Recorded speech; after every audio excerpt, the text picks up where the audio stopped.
जय मां शारदे।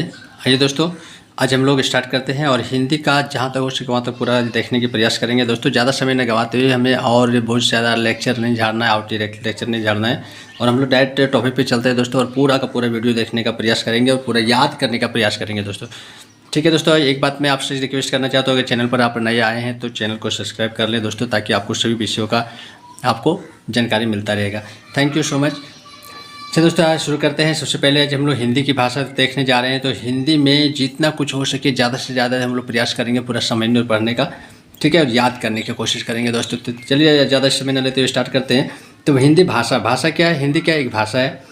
भाषा सार्थक ध्वनियों का ऐसा साधन है। भाषा क्या है? एक साधन है। भाषा एक साधन है जिसके माध्यम से हम अपने विचारों को दूसरे के सामने प्रकट कर सकते हैं। यानी कि हम लोग भाषा के सहारे ही अपने मन के जो भाव होते हैं उस भाव को दूसरे के सामने क्या करते हैं, जाके प्रकट करते हैं। यानी किसी को हमें कहना है कि हमें एक चॉकलेट चाहिए, ठीक है, तो हम उसे बोलेंगे, मुँह से बोल कर लेंगे या तो लिख कर लेंगे, ठीक है। अगर बोलने नहीं आता तो लिख देंगे हमें एक चॉकलेट चाहिए। तो इस तरह से हमें हो सकती है, ठीक है। तो इस तरह से अपने मन के भावों को, विचार को प्रकट करने, दूसरे के सामने जो प्रकट करते हैं उसे भाषा कहते हैं, चाहे वो मौखिक हो या लिखित हो या क्या बोलते हैं संकेतित हो, ठीक है। तो जैसे हो इसे भाषा कहते हैं। चलिए दोस्तों, इस भाषा के रूप में जो है यहाँ पे हमें मेन समझने वाली बात है उसको देख लिए। आइए, क्या है भाषा के निम्न लक्षण प्रकट होते हैं। क्या क्या लक्षण प्रकट होता है? तो भाषा उच्चारण या अवयवों से उच्चारित होती है, यवों के द्वारा उच्चारित होती है, यादृच्छिक ध्वनि प्रतीत होती है और भाषा समाज के विचार विनिमय का साधन है। भाषा क्या है? ये साधन है। किसका साधन है? विचार विनिमय का। भाषा समाज के विचार विनिमय का एक साधन है, ठीक है। अगला देखते हैं, भाषा सार्थक शब्दों का व्यवस्थित समूह है। भाषा ध्वनि संकेतों का परंपरागत रूप एवं रूढ़ प्रयोग है, ठीक है। तो ये भाषा की मेन गुण है दोस्तों। ज़्यादा समय न लेते हम लोग मेन टॉपिक को याद करेंगे दोस्तों। भाषा क्या है कि प्रत्येक भाषा नियमबद्ध होती है और उसे बोलने एवं लिखने की एक समुचित व्यवस्था होती है और उस भाषा को व्याकरण कहते हैं। यदि बात बोला जाए कि व्याकरण किसे कहते हैं, मेन टॉपिक को हम लोग गौर करते चलेंगे दोस्तों, ठीक है। व्याकरण किसे कहते हैं? तो यहाँ हम लोग बोल सकते हैं कि प्रत्येक भाषा नियमबद्ध होती है। जितनी भाषा होती है सबका एक नियम होता है और नियम के अनुसार से चलता है। उसे बोलने और लिखने की एक समुचित व्यवस्था होती है कि कौन सी शब्द को किससे लिखा जाए, कौन सी भाषा को किस तरह बोला जाए, सबकी एक शैली होती है, उसका नियम होता है। तो उसको पालन करना, और जिसे उस भाषा का व्याकरण कहते हैं। हर भाषा का एक व्याकरण होता है, ठीक है। भाषा अर्जित की जाती है। भाषा भी आपको जैसे आप एक संथाली बच्चा है और बच्चा जन्म लेता है और वो क्या है, संथाली बोलना स्टार्ट कर देता है। एक अंग्रेज मैन का बच्चा है, वो जन्म लेता है और इंग्लिश बोलना स्टार्ट कर देता है। तो ये क्या है, अर्जित की जाती है। पिता की सीखी भाषा पुत्र को विरासत से नहीं मिलती है। ऐसा नहीं है कि जो बेटा बाप जानता है तभी बेटा उसका बोल सकता है। अगर बाप संस्कृत नहीं जानता है तो क्या बेटा संस्कृत नहीं जान सकता है? बाप अगर इंग्लिश पढ़ना नहीं आया, उसका बेटा इंग्लिश झाड़ रहा है ना। ये विरासत से मिली हुई संपत्ति नहीं है भाई। भाषा परिवर्तनशील है और इसलिए इसकी तुलना बहती नदी के समान की जाती है और जिसका जल निरंतर बहता रहता है। भाषा व्याकरण का अंकुश है। दोस्तों, आज मेरा पूरा स्पीड रहेगा और तो चूँकि हम जानना चाहते हैं कि ज़्यादा से ज़्यादा कितना हम लोग समझ पाएंगे, ज़्यादा से ज़्यादा पढ़ पाएंगे, ठीक है, कम समय में। दोस्तों, आज के समय में क्या होता है कि सभी के पास टाइम नहीं होती है और उतना समझ के बताना है कि लेक्चर झाड़ना, लंबी लंबी बातें करना, इस समय की खपत होती है। ये 4 ऑप्शन रहते थे, 4 ऑप्शन पहले बता देते हैं, फिर चौथा जो टिक है उसको बाद में बताते हैं। ये आपका समय खा रहा है, ठीक है। हमारे कहने मतलब है कि जैसे अच्छे टीचर लोग क्या करते हैं, 4 उत्तर है तो 4 को विषय में बताते हैं, वो अच्छा है, ठीक है। लेकिन 4 को फालतू का पढ़ना और 1 को टिक मारते हैं, बाद में बताते हैं टाइम लेकर, ऐसा नहीं करना चाहिए दोस्तों। चलिए आगे हम लोग ज़्यादा समय नहीं लेते हुए आगे पर देखते हैं। और यहाँ पे हम लोग देखिए दोस्तों क्या दिया हुआ है कि भाषा के प्रकार। भाषा देखिए क्या होता है, कथित जैसे, ठीक है, और लिखित। कथित किसको कहते हैं? जो कहा जाए वो कथित हो गया, ठीक है। मैंने जब हम बातचीत के माध्यम से विचार या भाव को प्रकट करते हैं तो कथित भाषा के प्रयोग करते हैं। जो लोग बोलकर बात करते हैं वो कथित होता है, ठीक है। और कथित भाषा क्या होता है? परिवर्तनशील होता है। ये हमेशा परिवर्तनशील होता है कि आप यहाँ बोले तो दूसरे जगह हो सकते हैं, वही वर्ड को नहीं बोलकर दूसरा वर्ड भी वहाँ बोल सकते हैं, ठीक है। तो इससे ध्वनियों का प्रयोग होता है। लिखित भाषा क्या होता है? जब हम लिखकर अपने भावों को, विचार को प्रकट करते हैं तो वो लिखित भाषा हो जाती है। जो लिख कर प्रकट करते हैं लिखित भाषा होती है। बोल कर करते हैं वो आपका कथित हो गया, कह कर करते हैं कथित हो गया, बोल कर करते हैं लिख कर करते हैं तो लिखित हो गया। ठीक है, यहाँ क्लियर हो गए हम लोग। आगे देखिए भाषा की इकाई क्या है। चलिए देखते हैं भाषा की इकाई क्या है। भाषा की इकाई जो होता है दोस्तों 5 इकाई मानी गई है। कितनी इकाई मानी गई? 5 इकाई है। ठीक है, शायद नहीं दिख रहे तो थोड़ा सा प्रयास करते हैं दिखाने का। चलिए ठीक है, तो कौन सी भाषा होती है? 1 मिनट। चलिए दोस्तों आगे हम लोग देखेंगे कि भाषा की जो होती है कितनी इकाई होती है? 5 इकाई मानी गई है। 5 इकाई मानी गई है। और इसमें क्या होता है कि जैसे ध्वनि, पहला है ध्वनि, दूसरा वर्ण है, तीसरा क्या है? शब्द है, चौथा पद और वाक्य है। ठीक है, 5 प्रकार की भाषा मानी गई है, भाषा की इकाई मानी गई है। ध्वनि, वर्ण, शब्द, पद और वाक्य। क्योंकि ध्वनि जो होता है, ध्वनि से आपको क्या होता है? वर्ण बनता है, वर्ण मिलकर शब्द बनता है, शब्द मिलकर तो पद और वाक्य तैयार होती है। दोस्तों ध्वनि किसे कहते हैं? बोले मानव मुख से निकलने वाली प्रत्येक स्वतंत्र आवाज़ जो होता है, जो ध्वनि होता है उसे ध्वनि कहते हैं। मानव के मुख से निकलने वाली प्रत्येक स्वतंत्र आवाज़, मानव के मुख से निकलने वाली प्रत्येक की स्वतंत्र आवाज़ क्या होता है? ध्वनि कहते हैं। ठीक है, कथित ध्वनि में केवल इन्हीं ध्वनियों का प्रयोग किया जाता है। कथित जो हम लोग भाषा का कथित ध्वनि जो भाषा करते हैं उसमें सिर्फ ध्वनि का ही प्रयोग किया जाता है, उसमें वर्ण का और शब्द का प्रयोग नहीं होता है। वर्ण है ना, तो उसे क्या वर्ण किसे कहते हैं? वर्ण उस मूल ध्वनि को कहते हैं जिसका खंड या टुकड़ा नहीं किया जा सकता है। वर्ण किसे कहते हैं? जिसका खंड या टुकड़ा नहीं किया जा सकता। जिसका खंड या टुकड़ा नहीं किया जा सकता वो क्या हो गया? वर्ण हो गया। ठीक है, जैसे या हर्षी दर्ज। अब इसको देखिए एक चीज़ बताते हैं, इसमें से हम लोग देखिए थोड़ा सा देख लेंगे वर्ण का जो होता है स्वरण व्यंजन वर्ण को पहचानने का भी पहले बताते हैं। दोस्तों या हर्षी दर्ज ये सब क्या है? ये सब आपका स्वर वर्ण होते हैं। ठीक है, और व्यंजन होता है ये व्यंजन है। देखिए इसको पहचानने का तरीका भाषा मुँह से कथित के द्वारा आप लिखित को पहचान सकते हैं। जैसे आप या को बोलिए या, तो क्या निकल रहा है लास्ट में? जब खींच रहे फिर भी या ही निकल रहा है। या बोलेंगे तो फिर भी या ही निकलेगा। लेकिन आप जैसे बोलते हैं क, तो क लास्ट में क्या रहा है? या आता है। प लास्ट में या आता है। तो कोई भी व्यंजन को बोलेंगे तो उसमें आपका स्वर आएगा, और जब स्वर आप बोलेंगे तो व्यंजन की जरूरत नहीं पड़ती है। यानी कि जिससे वर्ण स्वर वर्ण क्या है? ये सेल्फ डिपेंडेंट है, इसे किसी की जरूरत नहीं होती है, किसी की सहायता की आवश्यकता नहीं है। यह हो गया स्वर वर्ण। ठीक है, और व्यंजन वर्ण क्या है? व्यंजन वर्ण जो क्या है कि यदि हम दूसरे की भाषा स्वर का जो सहयोग लेकर होता है, ठीक है, उस पर डिपेंड होता है, वो आपका व्यंजन वर्ण होता है। चलिए आगे हम लोग देखते हैं शब्द को। ठीक है, शब्द किसे कहते हैं? तो शब्द जो होता है वर्णों के सार्थक समूह को शब्द कहते हैं। ठीक है, वर्णों के सार्थक समूह को क्या कहते हैं? शब्द कहते हैं। सार्थक समूह, ऐसा नहीं निरर्थक नहीं। अब जैसे होता है ल म क, तो ये लमक हो गया, ये क्या हुआ? निरर्थक शब्द हो जाएगा। लेकिन क्या है? क म ल, क जुड़ ल जुड़ म, ये क्या हुआ? सार्थक मेल हुआ। सार्थक समूह जब बना तो क्या? कमल बना। कमल बने ये जान रहे हैं, कमल का फूल का नाम है ना। चलिए आगे देखते हैं पद क्या है। तो पद जब शब्द वाक्य में प्रयुक्त तो होने लग जाता है। पद कैसे कहते हैं? जब शब्द जो है वो वाक्य में प्रयुक्त तो होने लग जाता है तो उसे क्या कहेंगे? तो उसे वाक्य कहते, तो उसे पद कहते हैं। जैसे सीता ने गीता को पुस्तक दी, यहाँ क्या हो रहा है? इसको देखिए, यहाँ शब्द वाक्य में प्रयुक्त हो रहा है। शब्द जैसे सीता, गीता, पुस्तक, इसमें क्या है? शब्द है। ये सब क्या हुआ? बीच में ने लगा, को लगा, इसमें क्या हुआ? जब ये कारक लगा तो क्या हुआ? ये एक वाक्य बन गया, ये पद बन गया। ठीक है, यहाँ सीता ने गीता को पुस्तक दी, ये पद है। सीता ने गीता को पुस्तक दी, ये क्या है? दी, अरे पद है। और इस प्रकार के वाक्य में प्रयुक्त जो शब्द होते हैं व्यवहारिक, उसको व्यवहारिक रूप से पद की संज्ञा दी जाती है। वाक्य किसे कहते हैं? देखो, शब्द समूह का वह सार्थक विन्यास। शब्द समूह क्या हो गया? ये सब भाषा, ये सब जो हो गया कमल वगैरह, ये सब शब्द हो गया। जब शब्द के समूह जब सार्थक विन्यास होता है तो, और जिससे अर्थ एवं भाव की पूर्ण सुस्पष्ट अभिव्यक्ति होती है, एक सुंदर सजा हुआ तैयार होता है, तो उसे वाक्य कहते हैं।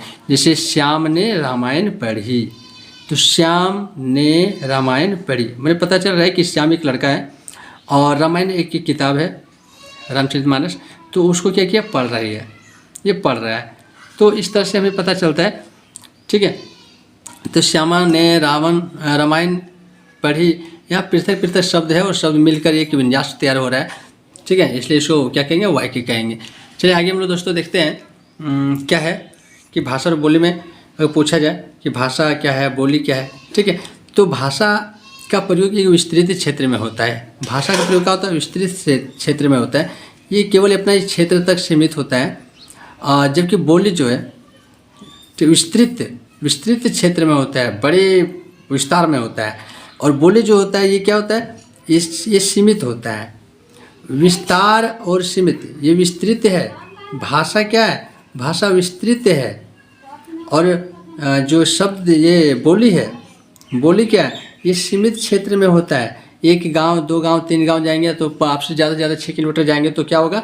बोली बदलता नजर आएगा। प्रत्येक 6 किलोमीटर में आपको अलग अलग बोली में कुछ न कुछ अंतर समझ में आएगा। लेकिन भाषा एक जैसा रहता है, ठीक है। ये विस्तार होता है, बड़े क्षेत्र में पाया जाता है, ठीक है। चलिए आगे हम लोग देखते हैं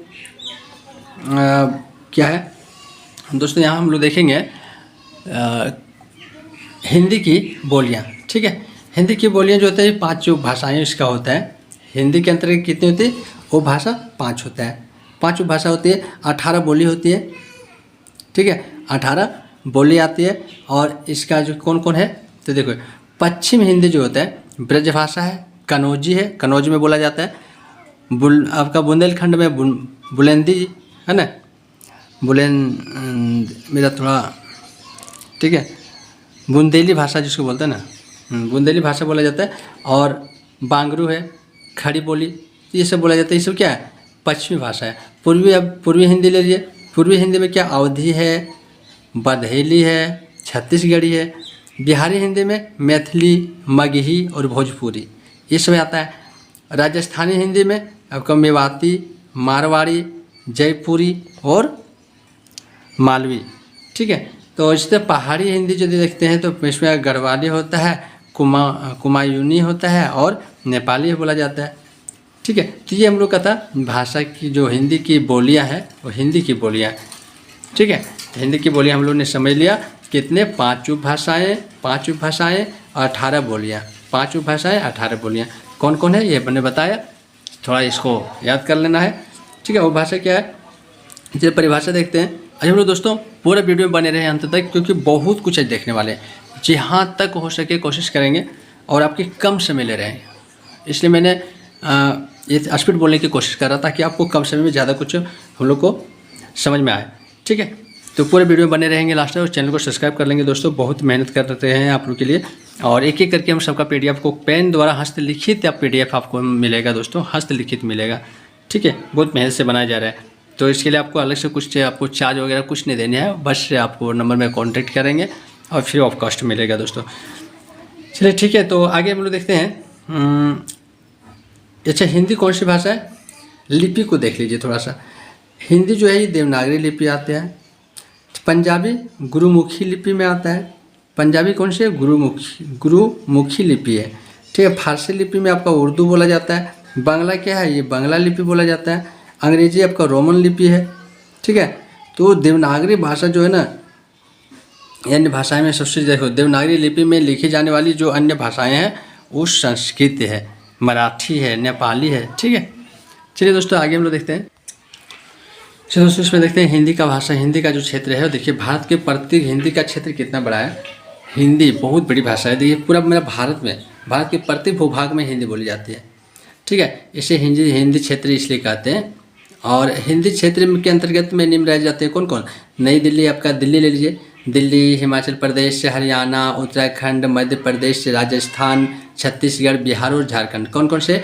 ये आपको क्या है? हिंदी का क्षेत्र है। हिंदी का क्षेत्र को समझेंगे, दिल्ली, हिमाचल प्रदेश, हरियाणा, उत्तराखंड, उत्तरांचल, मध्य प्रदेश, राजस्थान, छत्तीसगढ़, बिहार और झारखंड, ठीक है। यहाँ पे ज़्यादा हिंदी का ये क्षेत्र है, ठीक है। पूरे लगभग पूरा भारत के पूरे भूभाग में इसको बोला जाता है। तो आगे देखिए, इन राज्यों में जो है राजभाषा भी है, ठीक है। सरकारी कामकाज की भाषा में हिंदी का प्रयोग किया जाता है। और इस तरह से चलिए हम लोग ज़्यादा समय लेते हुए ज़्यादा देखते हैं। इस मेन चीज़ इसमें देखेंगे दोस्तों कि विश्व में सर्वाधिक बोले जाने वाली भाषा में हिंदी तीसरे स्थान पर है। पूरा विश्व में कितने स्थान पर है? पूरा विश्व में बोले जाने वाली हिंदी जो है वो तीसरे स्थान पर है। कितने? तीसरे स्थान पर है, ठीक है। चलिए इसमें और एक चीज़ है, ये जो है इसका व्याकरण के अनुसार से सुबोध है, सरल है, सहज है और इससे ज़्यादा लोकप्रिय भी बन गया है दोस्तों। और हिंदी जो होता है क्या है, 254 से अधिक दैनिक समाचार आपका हिंदी में मिल जाएगा। 2889 से अधिक साप्ताहिक है ना पाक्षिक और मासिक पत्रिकाएं आपको मिलेगा। तो इस तरह से आप है हिंदी की हम लोग आज हिंदी की देख रहे हैं, सिर्फ हिंदी के बारे में जानना चाह रहे हैं, ठीक है। और एक एक चीज़ इसको हम लोग समझने के प्रयास करेंगे।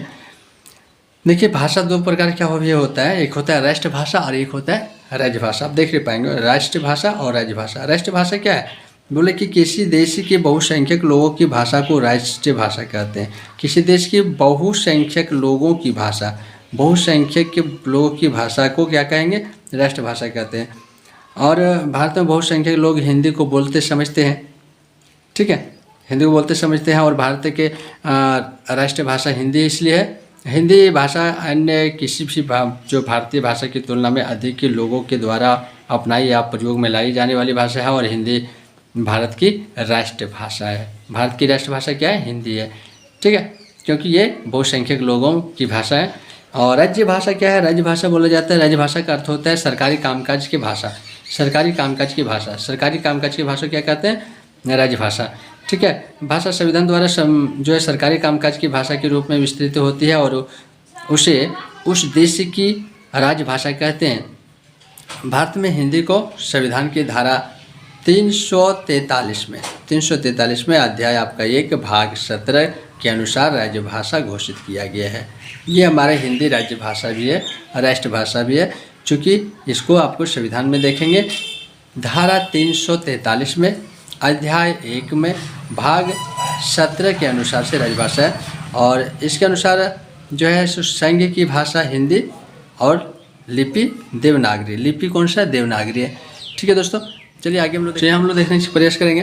तो वर्ण, अब हम लोग यहाँ हम लोग शॉर्टकट में हम लोग समझा और थोड़ा सा हम लोग डिटेल्स में जाएंगे। वर्ण क्या है, तो वर्ण उस मूलध्वनि को कहते हैं जिसका खंडा टुकड़ा नहीं होता है, जिसका खंडा टुकड़ा नहीं होता है। तो दोस्तों जिसका खंडा टुकड़ा किसका नहीं होता है, या है ना, क ख ग व, ऐसे आपका पूरा जो है 52 वर्ण होते हैं। कितने वर्ण, 52 होते हैं।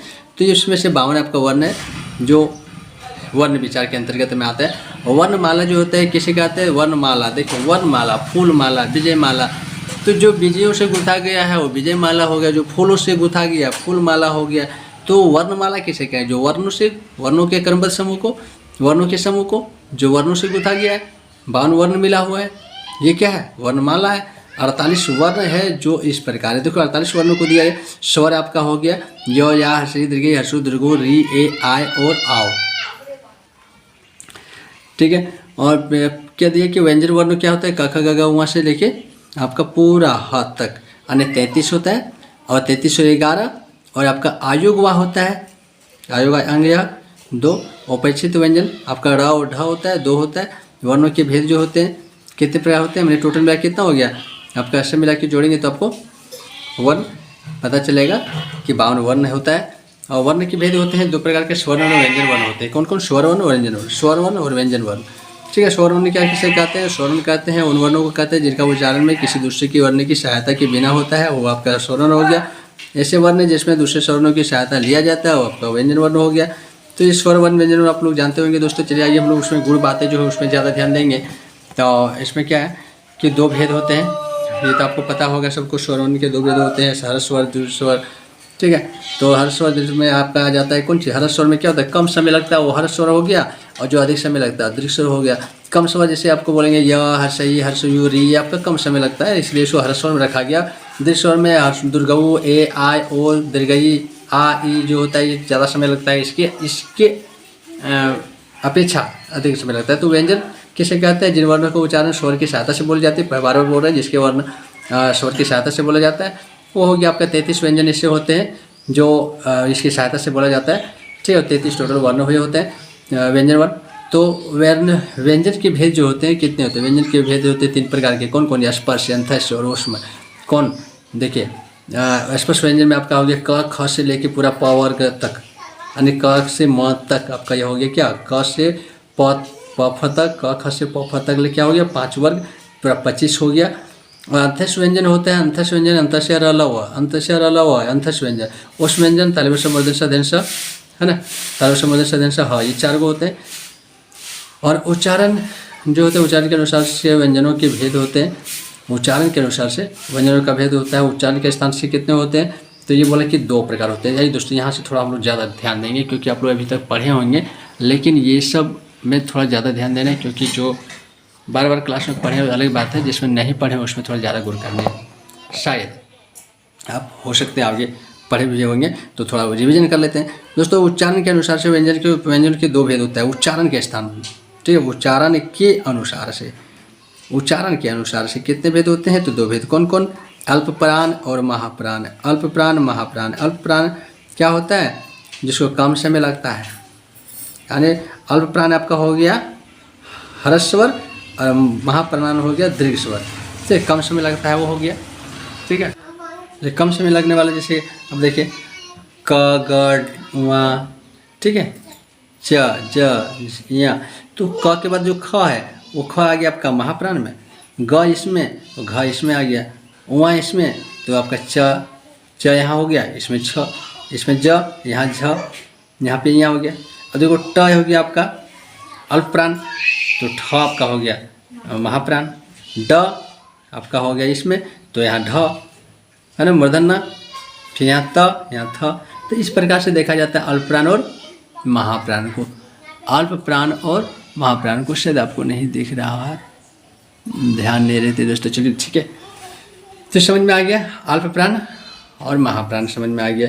वर्णों के उच्चारण को देखते हैं। देखिए दोस्तों, थोड़ा सा इसको समझने की बहुत प्रयास करना चाहिए, क्योंकि ये कभी कभी क्वेश्चन बनकर आ सकता है।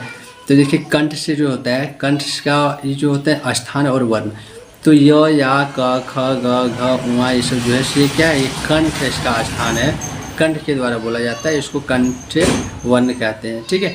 और हर्षयी दीर्घयी च छ ज झ ञ दस्य तालु से, ये सब तालु से बोला जाता है। मृधा से बोले जाने वाले शब्द है। दंत से त थ द त थ ट ठ, ये सब जो होता है दांत से बोला जाता है। और ओंठ से बोला जाता है हर्षु दीर्घऊ प फ ब भ। मैं तो आप भी थोड़ा साथ कर लेंगे दोस्तों इसको, ठीक है। कंठ तालु से बोले जाने वाले ए आय होते हैं, और कंठोषक बोलने जाने वाले इसमें होता है ओ आ आओ। और दांत और ओंठ से मिलकर जो बनता है उसको बोलते हैं दंतोष्ट, मैंने दांत और ओंठ, कंठोष्ट मैंने कंठ और ओंठ मिलकर, ठीक है, इसे बोला जाता है नसिका, जो नाक के द्वारा आवाज निकलता है, उआ इया मूर्धन्य और ये म, ठीक है। तो इसको याद रखेंगे। चलिए हम लोग देखते हैं शब्द विचार को, ठीक है। शब्द विचार को देखेंगे दोस्तों। शब्द विचार क्या है, भाषा की न्यूनतम इकाई है। भाषा की न्यूनतम इकाई वाक्य है। भाषा की न्यूनतम इकाई वाक्य है, और वाक्य की न्यूनतम इकाई शब्द है। भाषा की न्यूनतम इकाई क्या है, भाषा बहुत लंबा चौड़ा जो बात कर रहे हैं वो क्या हो गया, भाषा हो गया। और उसमें जो एक एक लाइन करके बोल रहे हैं वो क्या हो रहा है, वाक्य हो गया। और वाक्य को अगर हम टुकड़ा करेंगे तो क्या बनेगा, तो शब्द निकलेगा। और शब्द को टुकड़ा करेंगे तो वर्ण निकलेगा। वर्ण को टुकड़ा करेंगे तो फिर ध्वनि निकलेगी, ठीक है।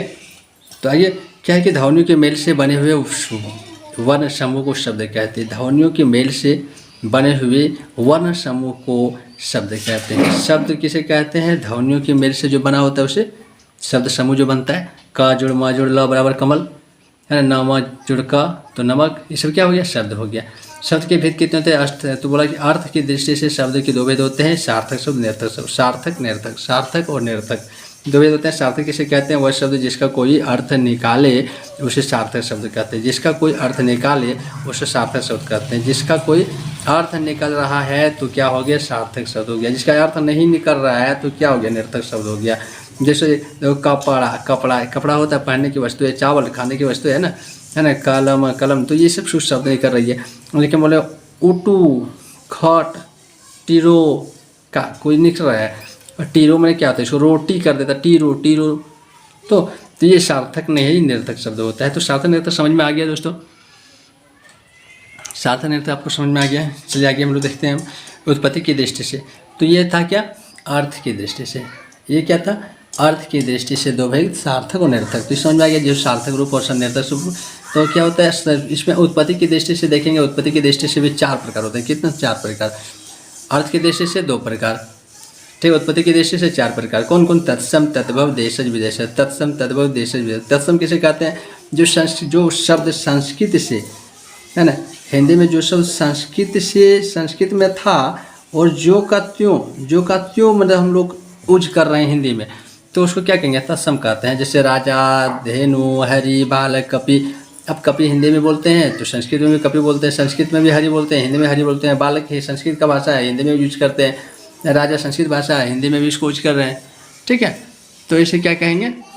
तो इसे हम लोग क्या है? तत्सम। मैंने संस्कृत में जैसा था हिंदी में वैसी रूप में अगर आ गया, घर में जैसा कपड़ा पहन के मुन्ना घूम रहा था वही कपड़ा में आपके घर भी आया है। ठीक है, मंदिर में जैसा पंडित जी था उसी भेष में आपके घर आए हैं, बनावटी कुछ नहीं है।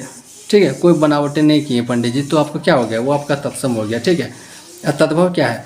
पंडित जी मान लेते हैं जो है वो अपना रूप बदल कर आए हैं। ठीक, अपने घर में अगर गमछी और धोती में रहते हैं, आपके घर आए तो सज धज कर तिलक उलक करके आए, तो क्या हो गया? ये आपका हो गया तद्भव हो गया।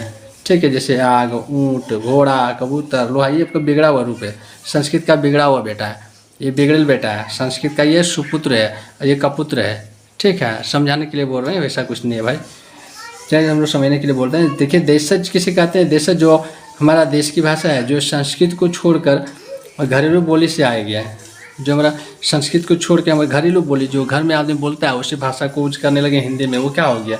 वो हो गया देशज। जैसे भोपू, तेंदुआ, है ना, फटफटिया, फट, छाती, ये सब क्या होता है?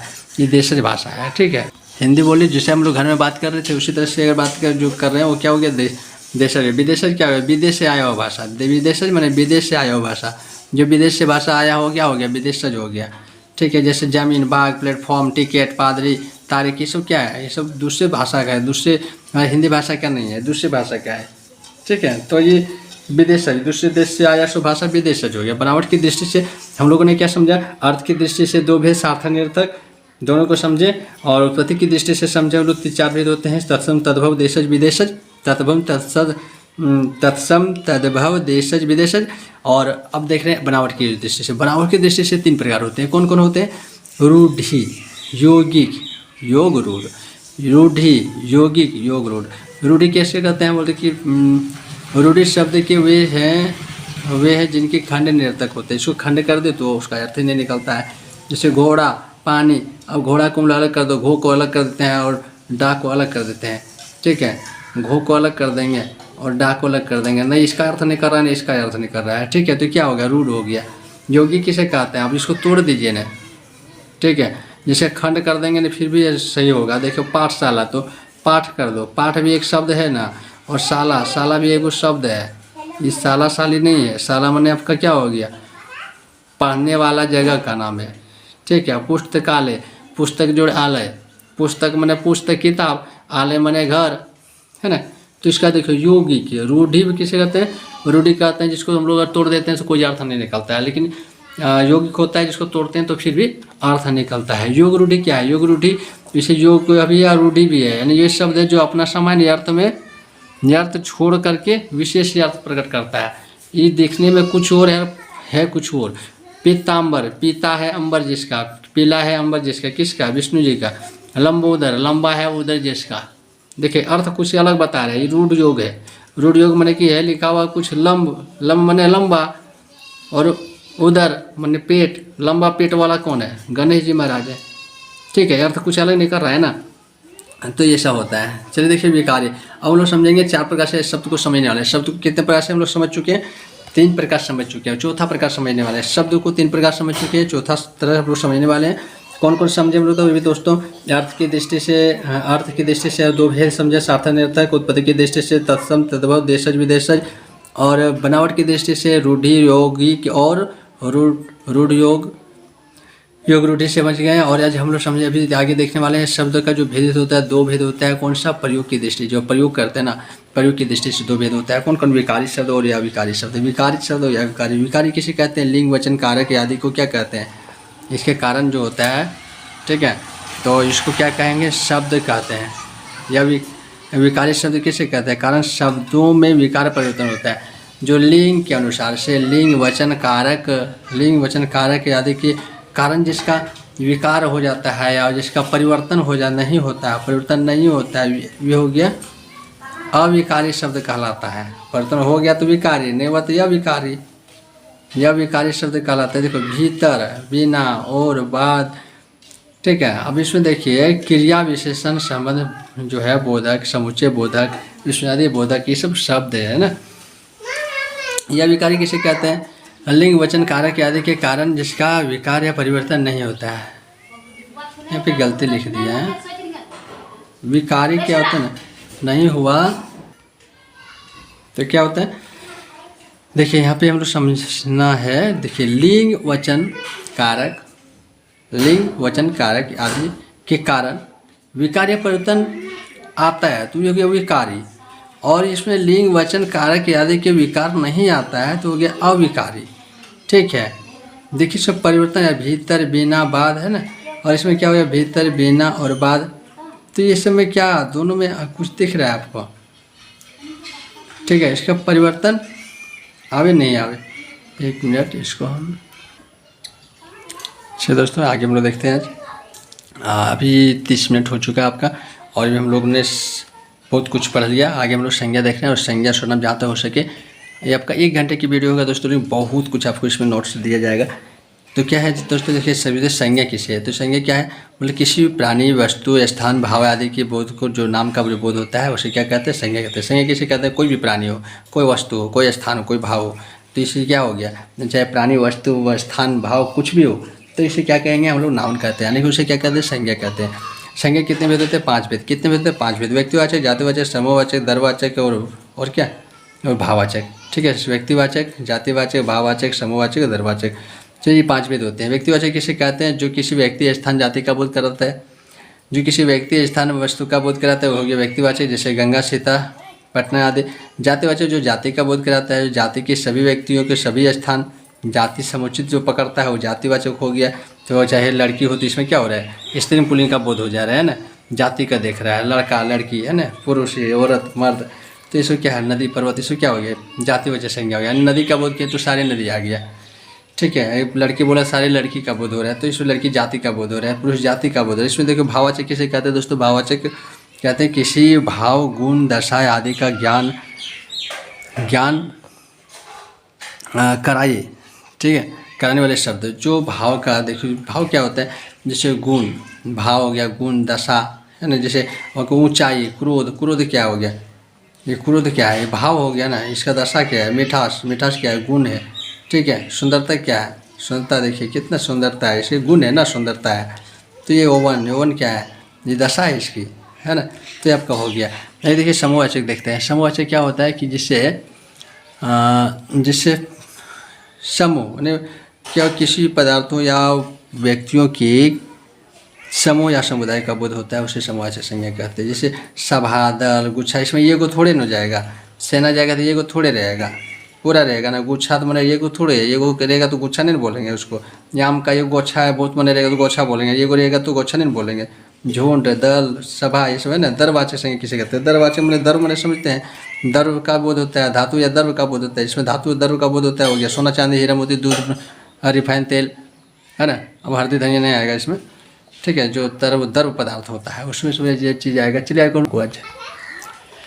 चलिए दोस्तों सर्वनाम को देखते हैं। सर्वनाम क्या होता है, सर्वनाम क्या होता है, सबका नाम। सर्वनाम सबका नाम, सर्वनाम माने सबका नाम। सर्वनाम का मतलब ये होता है सबका नाम। सर्वनाम किसे कहते हैं, सर्वनाम उस विकारी शब्द है, सर्वनाम उस विकारी शब्द को कहते हैं जिसका पूर्वापर संबंध से किसी भी संज्ञा बदले जाते हैं। सीधा समझ लीजिए, जैसे कि था पहले क्या था, स्प्लेंडर था, ठीक है, स्प्लेंडर, तो स्प्लेंडर गाड़ी था। अब इसके पहले क्या आ गया, स्प्लेंडर प्लस से आ गया, ठीक है। स्प्लेंडर था, स्प्लेंडर प्लस से आ गया, स्प्लेंडर प्रो आ गया, प्रो, स्प्लेंडर प्रो क्या हुआ, प्रोनाउन है, नाउन के आगे प्रो लग गया, प्रोनाउन हो गया, ठीक है। किया क्या, स्प्लेंडरों में क्या किया, थोड़ा सा मॉडिफाई कर दिया, और क्या किया, थोड़ा सा जिसमें और थोड़ा सा इसमें फैसिलिटी बढ़ा दिया, प्रो हो गया। तो Splendor, Splendor plus, Splendor pro, passion, passion plus, passion pro, ये सब क्या है, ये सभी तो सर्वनाम है जी, ठीक है। जिसका बदले में कुछ दूसरा कुछ आ जाता है उसी को कहते हैं सर्वनाम। सर्वनाम का भेद कितना होता है, देखिए सर्वनाम क्या है, जिसके बदले में काम करता है। मैं, तू, आप, यह, वह, जो, सो, कोई, कुछ, कौन, क्या, ये सब क्या है, सर्वनाम है, ठीक है। मैं, तुम, आप, यह, वह, जो, सो, यहाँ से फलना आदमी था, ठीक है, फलना आदमी बात कर रहा है, उसको बोलते हैं वह है आदमी, उसके बदले में आ रहा है। मोहन, मोहन किताब पढ़ता है, मोहन किताब पढ़ता है, वह किताब पढ़ता है, तो मोहन के बदले वह आ गया। ठीक है, तो ये हो गया आपका। तो चलिए आगे देखते हैं। सर्वनाम के जो विद्वानों के अनुसार से 6 मान्य भेद होता है। इसका कितने होते हैं? 6 होते हैं। कौन कौन होते हैं? पुरुषवाचक, निश्चयवाचक, अनिश्चयवाचक, संबंधवाचक, निजवाचक और प्रश्नवाचक। कौन कौन? पुरुषवाचक, निश्चयवाचक, अनिश्चयवाचक, संबंधवाचक, निजवाचक और प्रश्नवाचक। प्रश्नवाचक स्त्री या पुरुष के नाम के स्थान पर प्रयुक्त होने वाला हो गया पुरुषवाचक। जैसे अब पुरुषवाचक माने क्या? स्त्री पुरुष का भी बोध होता है, स्त्री हो या पुरुष हो, माने जिसमें व्यक्ति पर्सनैलिटी प्रश्न का बोध होता है, वो हो गया पुरुषवाचक सर्वनाम। जैसे कि आपको, और इसमें क्या होता है ना, पुरुषवाचक सर्वनाम में आपको ये भी 3 प्रकार का होता है। कौन कौन होता है? एक होता है उत्तम पुरुष। ठीक है, उत्तम पुरुष किसे कहते हैं? कोई भी चीज़, कोई एक बात बोला जा रहा है तो एगो बोलने वाला है वहाँ, और एगो सुनने वाला होता है, और एगो नहीं होता है। कौन? यानी पुरुष। ये नहीं होता है। जैसे कोई किसी का चुगली कर रहा है, ठीक है, तो एगो बोल रहा है और एगो सुन रहा है। ठीक है, और एगो किसी के बारे में, जिसके बारे में चुगलिया हो रहा है, वो तो नहीं रहेगा वरना, तब नहीं चुगली करेगा, मारपीट नहीं हो जाएगा, तो वो नहीं है, यानी पुरुष है। ठीक है, 3 प्रकार का। ये चुगलिया इसको कर रहा है, जो बोलने वाला क्या होता है? उसको उत्तम पुरुष कहते हैं, बोलने वाले को उत्तम पुरुष। और श्रोता को क्या कहते हैं? जो सुन रहा है चुपचाप, हाँ रे सही मजा ले रहा है ना, तो उसको मध्यम पुरुष हो गया। जिसके बारे में बोला जा रहा है उपस्थित नहीं है, वो क्या हो गया? यानी पुरुष हो गया। ठीक है, तो उत्तम पुरुष, मध्य पुरुष और यानी पुरुष हो गया। ठीक है, तो इसमें क्या हो गया? अब जैसे उत्तम पुरुष कौन है? जो बोलेगा वो क्या बोलेगा? मैं, हम, मैं ही करेगा ना, वो हम करेगा। सुनने वाला तू, तुम करेगा। और क्या होता है? जिसके बारे में बोला जाए यह, वह लगा कि उसके बारे में बोलेगा, चुगली करेगा, अरे वह था ना, अरे यह था ना, वो ऐसा था वैसा था। ठीक है, तो ये हो गया उत्तम पुरुष, मध्य पुरुष और यानी पुरुष। ये समझ में आ गया ना आपको? तो आगे हम लोग देखते हैं निश्चयवाचक सर्वनाम। निश्चयवाचक क्या होता है? दूर या पास से स्थिति किसी वस्तु का निश्चयात्मक बोध होता है, चाहे दूर हो या पास हो। बात उसमें एक चीज़ फर्क होता है, क्या? निश्चयात्मक बोध होना चाहिए। ठीक है, वो हो गया निश्चयवाचक। जैसे यह और वह। ठीक है, अगर यह बोला तो यह हो गया, इसमें नज़दीक का बोध होता है। यह मैंने इससे नज़दीक का बोध होता है। नज़दीक का बोध होता है। वह से क्या होता है? दूर का बोध होता है, चाहे दूर हो या पास हो, लेकिन क्या होता है? निश्चितात्मक बोध होता है। तो क्या होता है? उसको निश्चयवाचक सर्वनाम कहते हैं। यह कार किसकी है? अरे वह सड़क टूटी है। ठीक है, चलो नहीं देख रहा है शायद आप लोग। अरे बाप रे, हम तो क्या क्या लिख दिए। आगे देखिए, चलिए ठीक है। भैया मेरे सपोर्ट कीजिए और चैनल को सब्सक्राइब करो। ठीक है, बहुत कुछ हम बताने की कोशिश कर रहे हैं और बहुत कुछ बताएंगे इस चैनल पे आपको। ठीक है, पूरे जेटेड को मतलब चाह लेना तो 2 दिन में पूरा कर सकते हैं। बस हमारे पास इतना ही MB भी नहीं होता है दोस्त, क्या बोले। ठीक है, तो 5 दिन में 5 विषय तो कर सकते हैं, पूरे का पूरा लाइव ले सकते हैं, लेकिन नहीं लेंगे। चलिए दोस्तों, आगे इसको हम लोग देखते हैं। कहाँ तक बताएं? अनिश्चयवाचक। अनिश्चयवाचक को देखिए। अनिश्चयवाचक सर्वनाम क्या होता है? व्यक्ति वस्तु का बोध होता है। व्यक्ति और वस्तु का बोध होता है, लेकिन बात क्या होता है? अनिश्चित होता है। व्यक्ति और वस्तु का ही बोध होता है, लेकिन बात क्या है कि एक बात है, अनिश्चित व्यक्ति वस्तु का बोध होता है। जैसे कोई आया, अरे गधा, कौन आया पता नहीं, कुछ वहाँ कुछ है, कहाँ है तुमको पता नहीं है, कुछ है, क्या है पता नहीं, तो क्या होगा? अनिश्चयवाचक सर्वनाम हो गया। संबंधवाचक सर्वनाम जिसमें 2 व्यक्ति का बोध हो, 2 व्यक्ति या वस्तु का पारस्परिक संबंध का बोध होता है। यहाँ पे क्या? व्यक्ति वस्तु के संबंधों की बोध होता है, वो हो गया संबंधवाचक। जैसे कि आया सो गया राजा रंग फकीर, आया सो गया राजा रंग फकीर, आया सो गया राजा रंग फकीर। तो दोस्तों, आया सो गया राजा रंग फकीर, इसमें क्या है? जो आया सो गया। ठीक है, तो इसमें क्या है? जो सो आ रहा है, जो सो, कौन, क्या, कुछ पता नहीं चल रहा है। जो बनाएगा वो खाएगा, तो इससे होता है संबंधवाचक। देखिए फिर संबंध होता है ना, जो बनाएगा खाएगा कौन? इसका संबंध है भाई, जो मेहनत करेगा वही नहीं खाएगा। ठीक है, आया सो जाएगा, कौन जाएगा? राजा रंग फकीर। तो सब आया है, सबको जाना पड़ेगा। रिश्ता है आने से, तो जाने से भी रिश्ता रखना होगा ना भाई। अच्छा साड़ी लेने के लिए अच्छा देना भी पड़ता है। चलिए निजवाचक सर्वनाम को देखिए। निजवाचक सर्वनाम क्या होता है? जैसे निज माने हो गया निजता का बोध होता है।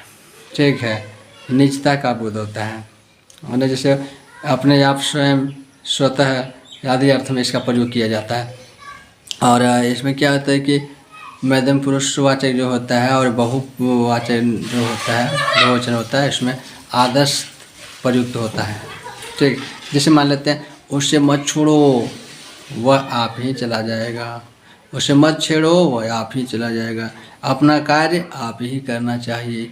ये क्या होता है? निजवाचक। अरे अपना काम है तो खुद करो ना, अपना वो लोग खुद सीधा करना है। ठीक है, चलिए ठीक है, हम लोग देखेंगे प्रश्नवाचक सर्वनाम। प्रश्नवाचक सर्वनाम क्या होता है कि इस प्रश्न का बोध कराने में होता है। प्रश्न क्या है? कौन, क्या, क्यों, कैसे, ये सब प्रश्न है। जब हम लोग किसी से कुछ पूछते हैं ना तो प्रश्नवाचक सर्वनाम का ही यूज करते हैं। ठीक है, वहाँ कौन खड़ा है, उसके हाथ में क्या है ना, वह कहाँ से आता है, इसको ज़्यादा बूढ़ा बूढ़ी लोग ज़्यादा प्रयोग करता है, ये सब बड़ी सवाल करता है ना। ठीक है, और बच्चा लोग का, ये सब दो को ज़्यादा काम करता है, ये सब ज़्यादा प्रश्नवाचक सर्वनाम यूज करता है ना।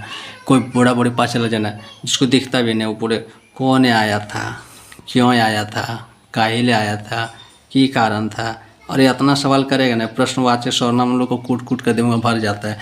देखिए बच्चा लोग पूछेगा पापा ये क्या था, ये कौन आया था, क्यों आया था, बहुत सवाल होता है। ठीक है, तो प्रश्नवाचक सर्वनाम नहीं आता है ना तो किसी पास चल जाए, बूढ़ा बूढ़ी या बच्चों के पास, फिर सवाल इतना पूछेगा ना माथा खराब कर देगा, फिर समझ में आ जाएगा सर्वनाम, प्रश्नवाचक सर्वनाम क्या होता है। सर्वनाम देखिए, सर्वनाम की तीसरी रूप होती है। सर्वनाम के विकारी रूप क्या होता है? सर्वनाम में विकारी शब्द होते हैं और कार्य के वचन के इसके विकारी रूप बनाते हैं। और स्मरण है कि लिंग भेद के कारण सर्वनाम की विकारी रूप नहीं बनता है दोस्त। और इसमें क्या होता है ना, वह जाता है, यदि पुल्लिंग है तो पुल्लिंग ही वह रहेगा, और ठीक है वह जाती है वह का वही रहेगा। ठीक है, चाहे लड़की जा रही है लड़का जा रहा है, वह का वही बोलेंगे, है ना, इसमें नहीं बदलता है।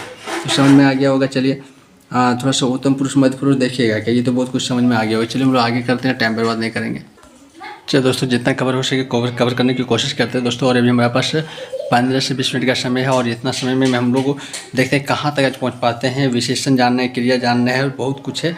ठीक है, तो देखते हैं, कोशिश करते हैं। इसलिए मैं आज बहुत स्पीड से बात कर रहा हूँ आप लोगों से। कोशिश करता हूँ कि पूरे विषय को पूरा कंप्लीट करने की कोशिश करेंगे दोस्तों। चलिए आगे हम लोग देखते हैं आज विशेषण किसे कहते हैं। तो किसे कहते हैं विशेषण? तो विशेषण संज्ञा सर्वनाम की विशेषता बतलाने वाले को। देखिए विशेषण किसे कहते हैं? जो संज्ञा सर्वनाम का विशेषता को बतला। चलिए दोस्तों, समझने का कोशिश करेंगे लोग विशेषण को। विशेषण किसे कहते हैं? तो संज्ञा सर्वनाम। देखिए जो भी हम लोग कुछ बोलते हैं ना, वो तो क्या है, संज्ञा जितना व्यक्ति वस्तु स्थान सब तो संज्ञा हो गया, सर्वनाम ही हो गया ना। संज्ञा सर्वनाम से बाहर थोड़े है। और संज्ञा सर्वनाम की जो विशेषता को जो बतलाता है, विशेषता, संज्ञा सर्वनाम की विशेषता को जो बतलाता है वो क्या हो गया? वो संज्ञा सर्वनाम की विशेषता को बताने वाले है ना, विशेषण हो गया। जब इस तरह से गाय चरती है तो गाय कैसी है? बोले काली गाय चरती है, तो काली गाय क्या हो गया? ठीक है, तो काली गाय चरती है, इसमें विशेषण क्या है? ये काली जो से क्या है? विशेषण है। ठीक है, काली गाय चरती है तो काली क्या है? विशेषण है। देखिए विशेषण का भेद क्यों होता है? विशेषण का भेद 4 प्रकार होता है। कितना विशेषण का भेद होता है? 4 प्रकार। विशेषण का भेद कितना होता है? 4 प्रकार के होते हैं। तो कौन कौन होते हैं? गुणवाचक, संख्यावाचक, परिमाणवाचक और सर्वनामिक वाचक। गुणवाचक, संख्यावाचक, परिमाणवाचक, सर्वनामिक। गुण, संख्या, परिमाण और सर्वनामिक होता है। तो चलिए देखते हैं गुणवाचक किसे कहते हैं। देखो संज्ञा सर्वनाम का जो गुण धर्म को बताता है ना, गुण धर्म स्वभाव का बोध कराता है, उसे क्या कहते हैं? गुण धर्म स्वभाव का जो बोध कराता है उसे ही कहेंगे ना गुणवाचक। और जो इसमें गुण है या नहीं उसको गुण क्या कहेंगे?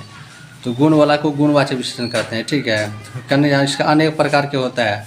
काल बोधक होता है, रंग बोधक होता है, दशा बोधक होता है, गुण बोधक होता है, आकार बोधक होता है। ठीक है, देखो गुण क्या क्या होता है? जैसे नया, पुराना, ताज़ा, प्राचीन, ये सब क्या है?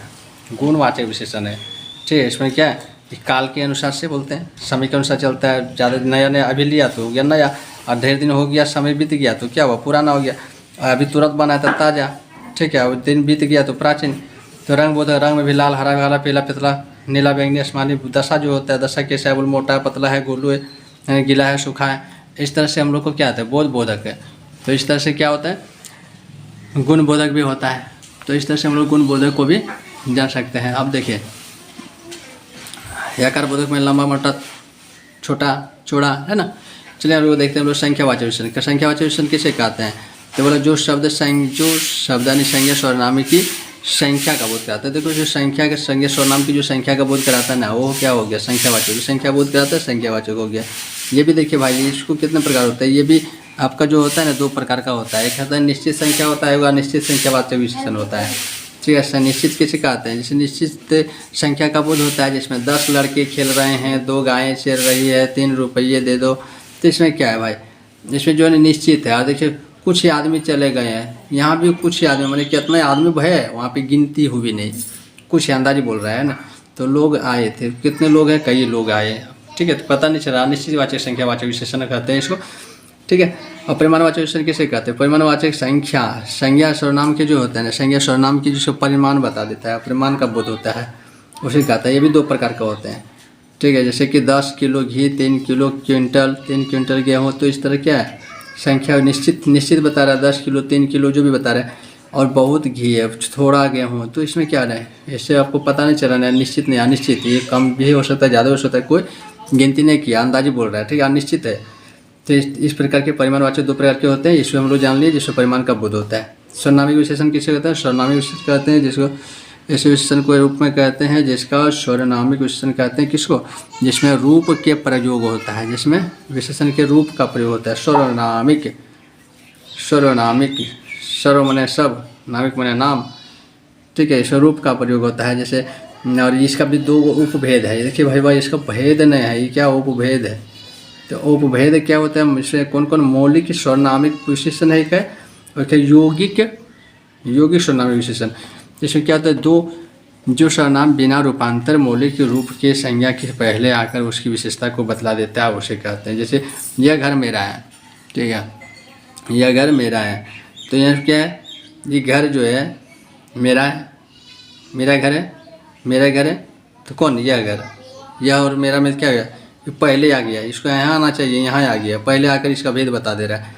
कोई आदमी रो रहा है, देखो क्या आदमी रो रहा है, ये शब्द हो गया, कोई आदमी रो रहा है, यानी ये बता दे रहा है कोई ना कोई है, ठीक है, पहले इसको बता दे रहा है, तो ये मौलिक हो गया। और एक यौगिक होता है, यौगिक में क्या होता है, जो सर्वनाम रूपांतरित संज्ञा शब्द की विशेषता को बताता है, रूपांतरित होकर बताता है, रूपांतरित होकर बताता है, संज्ञा सर्वनाम की विशेषता को रूपांतरित होकर बताता है, ठीक है। जैसे ऐसा आदमी नहीं देखा, ये आदमी इसको रूपांतरित हो रहा है, क्योंकि इसको पहले पता है, पहले इन्होंने चेक किया इसको, ठीक है, सोचा अच्छा है, नहीं निकला अच्छा, तो क्या हो, ऐसा आदमी को नहीं देखा, कैसा घर चाहिए, ठीक है। तो इस तरह से आपको हो गया। आज हम लोग तो इसको विशेषण को भी हम लोग ने पूरा किया, ठीक है, विशेषण को भी हम लोग ने पूरा किया। चलिए देखते हैं आगे हम लोग क्रिया को देखते हैं। विशेषण को हम लोग देखें, विशेषण के 4 भेद को देख लिए और क्रिया को भी देखेंगे। चलिए क्रिया क्या होता है कि जब शब्द से किसी कार्य का होना या करना समझा जाता है तो क्या होता है, उसे क्रिया कहते हैं। जब कोई काम हो रही है तो उसे क्या कहेंगे, क्रिया कहेंगे। जब कोई काम हो रहा है आप खुद कर रहे हैं तो क्या होगा, क्रिया कहते हैं। खाना पीना, उठना बैठना, हंसना रोना, उठना बैठना, कुछ भी चलेगा, ठीक है। धातु उसमें क्या होता है, धातु क्रिया के मूल रूप होते हैं। ये क्रिया है ना, इसको धातु कौन है, जैसे खाना है, ठीक है, तो खाना में जो धातु कौन है, ये खा क्या है, मूल रूप है, ना तो लगा हुआ है उसमें, ठीक है। तो इस तरह से समझ में आ गया होगा। चलिए आगे देखते हैं हम लोग क्रिया के भेद कितना होता है। तो रचना की दृष्टि से इसका 2 भेद होता है। किसकी दृष्टि से, रचना की दृष्टि से। रचना की दृष्टि से 2 भेद होता है, सकर्मक क्रिया, अकर्मक क्रिया। सकर्मक क्रिया, अकर्मक क्रिया। सकर्मक किसे कहते हैं, जो क्रिया कर्म के साथ आती है वो सकर्मक क्रिया हो गया, जो कर्म के साथ नहीं आती है कर्मक क्रिया हो गया। जो कर्म क्या होता है, जैसे कि हम लोग बोलते हैं मोहन फल खाता है, तो मोहन देखिए, मोहन खाता है, ऐसा हो गया। लेकिन मोहन क्या है, फल के, देखिए फल क्या है, ये कर्म है, ये क्या है, कर्म है। मोहन क्या है, ये करता है, मोहन करता है, कर्म है, ये क्या है, क्रिया है, ठीक है। तो मोहन फल खाता है, खाना क्या है, क्रिया है, फल क्या है, कर्म है, मोहन क्या है, करता है। तो ये कर्ता जो है किसके साथ आ रहा है, कर्म के साथ आ रहा है। तो ये वो क्या हो गया, ये आपका सकर्मक क्रिया हो गया, ठीक है, यानी पॉजिटिव। और क्या है कि रेगा गीत गाती है, तो क्या कर रही, क्या गा रही है, लेकिन क्या गा रही पता है, देखिए गीत गा रही है। जब कर्म साथ में नहीं होता तो क्या हो गया, अकर्मक क्रिया हो गया। साथ में नहीं होता तो क्या होता है, एक बार जैसे सीता रोती है, तो रोती है, क्यों रो रही है, कैसे रो रही है, कुछ पता नहीं है। चलिए आगे देखते हैं हम लोग। इसको क्या है, मोहन सोहन खेलता है, सोहन खेलता है, क्या खेल रहा है, कब से खेल रहा है, कोई पता नहीं है, ठीक है। तो ये कर्म के अभाव है, इसमें क्या कर रहा है इसको पता नहीं, इसमें कर्म के अभाव होते हैं, वो क्या होता है, अकर्मक क्रिया, ठीक है। क्रिया को हम लोगों ने समझा रचना की दृष्टि से। रचना की दृष्टि से हम लोगों ने क्रिया को समझ लिया। आगे हम लोग देखते हैं क्रिया के कुछ अन्य भेद भी निम्नलिखित है। क्या है, जैसे सहायक क्रिया। सहायक क्रिया जो होते हैं, सहायक क्रिया क्या होता है, ये क्रिया जो है क्रिया के साथ में प्रयुक्त होता है। क्रिया मुख्य क्रिया जो है मुख्य क्रिया के साथ में आके प्रयुक्त हो जाता है, उसको क्या कहते हैं, सहायक क्रिया कहते हैं, ठीक है। जैसे मैं घर जाता हूँ, यहाँ क्या हुआ, यहाँ जाना जो है सो क्या है, मुख्य क्रिया जाना है, ठीक है, मुख्य क्रिया जाना है। और हूँ क्या है, ये हो तो सहायक क्रिया है, तो इसके साथ आके साथ में प्रयोग हो गया, ये क्या कहेंगे, ये आपका सहायक क्रिया हो गया। ठीक है। पूर्वकालिक देखिए, पूर्वकालिक क्या होता है, पूर्वकालिक मतलब कि कभी कभी करता है एक दूसरे, क्या होता है, एक क्रिया को समाप्त करने के बाद तो दूसरा क्रिया प्रारंभ कर देता है। कर्ता जो है, कर्ता ने एक काम को किया, एक क्रिया किया और उसके बाद क्या किया, उसको समाप्त हुआ काम और तुरंत फिर दूसरा क्रिया को आरंभ कर देता है, दूसरी क्रिया को आरंभ कर देता है। उसे क्या कहते हैं, ऐसी अवस्था को क्या कहते हैं, पूर्वकालिक क्रिया कहते हैं। ऐसी अवस्था को पूर्वकालिक क्रिया कहते हैं। ठीक है। जैसे राम भोजन करके सो गया, देखो इन्होंने क्या किया, इन्होंने भोजन किया, पहला काम किया, वो काम जैसे समाप्त हुआ वो क्या हो गया, सो गया, दूसरा काम। ठीक है। तो इस तरह से होते हैं। सीता खाकर पाठशाला गई, सीता क्या किया, पाठशाला, सीता ने पहले खाया और क्या किया, फिर गया, दो क्रिया हो रहा है, खाया गया। ठीक है। एक काम को खत्म किया और दूसरा काम स्टार्ट तुरंत होता है, उसको पूर्वकालिक क्रिया कहते हैं। ठीक है। नामबोधक क्या है, नामबोधक संज्ञा या विशेषण के साथ क्रिया जोड़ने से नामबोधक क्रिया होती है। संज्ञा सर्वनाम, संज्ञा अथवा विशेषण जो है, इसके साथ क्या हो रहा है, इसके साथ जो है साथ क्रिया जोड़ने से नामबोधक क्रिया बनती है। ठीक है। जैसे संज्ञा जोड़ क्रिया मिलेगा तो क्या होगा, नामबोधक क्रिया होगा। संज्ञा जोड़ क्रिया मिलेगा तो क्या होगा, नामबोधक क्रिया होगा। यानी कि रक्त जोड़ खोलना बराबर रक्त खोलना, जूता जोड़ मारना बराबर जूता मारना। ठीक है। ये क्या हुआ, नामबोधक हो गया। ठीक है। तो हम लोग समझ लें 3 ठो, और एक चौथा पाँचवा भी देख लेते हैं। तो कुछ अन्य जो है जितना कोई देखते हैं, द्विकर्मक क्रिया होता है। क्यों द्विकर्मक क्रिया क्या है, आइए इसको देखते हैं। द्विकर्मक होता है से दो कर्म इसमें होता है, दो कर्म का होता है, इसमें दो कर्म, कर्म कितने होते हैं, दो कर्म होता है, द्विकर्मक, दो कर्म होता है उसे द्विकर्मक कहते हैं। जैसे देखिए, सोहन मोहन को मिठाई खिलाता है, यानी कि सोहन जो है वो मोहन को मिठाई खिला रहा है, इसमें दो क्रिया हो रहा है। एक तो सोहन क्या कर रहा है, खिलाने का काम कर रहा है, और मोहन खाने का काम कर रहा है। एक साथ में क्या हो रहा है, दो क्रिया हो रही है। ठीक है। दो कर्म, मोहन को मिठाई, यहाँ पे देखिए कर्म कितने हैं, दो कर्म हो रहा है ना। एक तो कौन कर्म बन रहा है, एगो मिठाई, एगो सोहन है। देखिए मोहन सोहन, सोहन ने क्या किया, सोहन को खिलाई, यानी मोहन खिला रहा है। काम कौन कर रहा है, क्रिया कर रहा है मोहन ने, लेकिन किसको खिला रहा है, जो सोहन को खिला रहा है। क्या खिला रहा है, किसको, क्या, ये दोनों क्या है, किसको खिला रहा है, सोहन को। क्या खिला रहा है, मिठाई खिला रहा है। ये दोनों क्या हो गया, कर्म हो गया। एक साथ दो कर्म आता है, क्या कहते हैं, द्विकर्मक। एक साथ दो क्रिया आते हैं तो द्विकर्मक। संयुक्त क्रिया, जिसमें क्रिया दो क्रियाओं के संयोग होता है, जिसमें दो क्रियाओं के संयोग होता है। दो क्रिया के संयोग, जैसे वह खाने लगा, ठीक है, वह खाने लगा, तो इसमें क्या है, मैंने किताब पढ़ ली, इसमें देख रहे हैं संयुक्त क्रिया है, निर्मित से हुआ है। इसमें दो क्रियाओं के संयोग के निर्मित होने से हुआ है। ठीक है, संयुक्त क्रिया। आप आते जाते रहिए, ठीक है। चिड़िया उड़ा करती है, एक उड़ा करती है, पढ़ ली, खाने लगा, जाते जाते। ठीक है। तो इस तरह को क्या कहते हैं, क्या कहते हैं, संयुक्त क्रिया। चलिए आगे देखते हैं हम लोग क्रियात्मक क्रिया देखते हैं। क्रियात्मक क्रिया तो जब किसी क्रिया संज्ञा की भांति व्यवहार करता है। जब कोई क्रिया संज्ञा की भांति व्यवहार करता है, क्रिया संज्ञा की भांति व्यवहार कर रहा है, तो क्या होता है, उसे तो क्रियार्थक संज्ञा कहते हैं। वो क्रियार्थक संज्ञा हो गया। जब कोई क्रिया संज्ञा की भांति जब काम कर रहा है तो उसे क्रियार्थक संज्ञा हो गया। बहुत चीज़ में देखते हैं, टहलना स्वास्थ्य के लिए लाभदायक है। यहाँ देखो ना, यहाँ पे टहलना क्या है, टहलना एक क्रिया है, लेकिन इन्होंने क्या है, संज्ञा का भी काम कर रहा है, ये कर्ता का भी कार्य कर रहा है ना, संज्ञा का भी काम कर रहा है। देश के लिए मरना कीर्तिदायक है। देश क्या है, यहाँ पे देखिए, देश के लिए मरना कीर्तिदायक है। मरना जो है, मरना यहाँ पे मेन रोल निभा रहा है। ठीक है। तो यहाँ मेन रोल कौन लेता है, जहाँ पे कर्ता नहीं है वहाँ कर्ता का जाके उसका रोल कौन ले रहा है, उसका रोल निभा रहा है क्रिया। तो इस तरह के से जो होता है उसको कहते हैं क्रियार्थक संज्ञा कहते हैं। ठीक है। चलिए वही है आगे, और हम लोग दोस्तों बहुत कुछ जानने वाले हैं इसमें। आज का वीडियो इतना ही करेंगे, और इसमें बोले ना, और 1 से 2 बार में पूरा वीडियो ख़त्म करने की प्रयास करेंगे। ठीक है दोस्तों, आगे हम लोग इसको समझने की प्रयास करेंगे, जिसमें आपको निपात पढ़ना है, बहुत कुछ हम लोग इसमें पढ़ने की में है। निपात पढ़ेंगे, काल पढ़ेंगे, और ढेर सारी चीज़ों को जानना। पूरी व्याकरण अगला बार तो वीडियो जो होता है, चाहे 1 घंटा लगे, 1.5 घंटा 2 घंटा जो लगे, पूरी व्याकरण ख़त्म हो जाएगी। और रोज़ एक चैप्टर जो होता है, रोज़ आपको कुछ ना कुछ यहाँ पे सीखने को मिलेगा। तो चैनल को सब्सक्राइब कर लेंगे। Thank you so much. से आपके साथ है आपके भाई जितेंद्र गोस्वामी, और हम सब मिलकर अच्छा तैयारी करेंगे, भगवान से आशा है।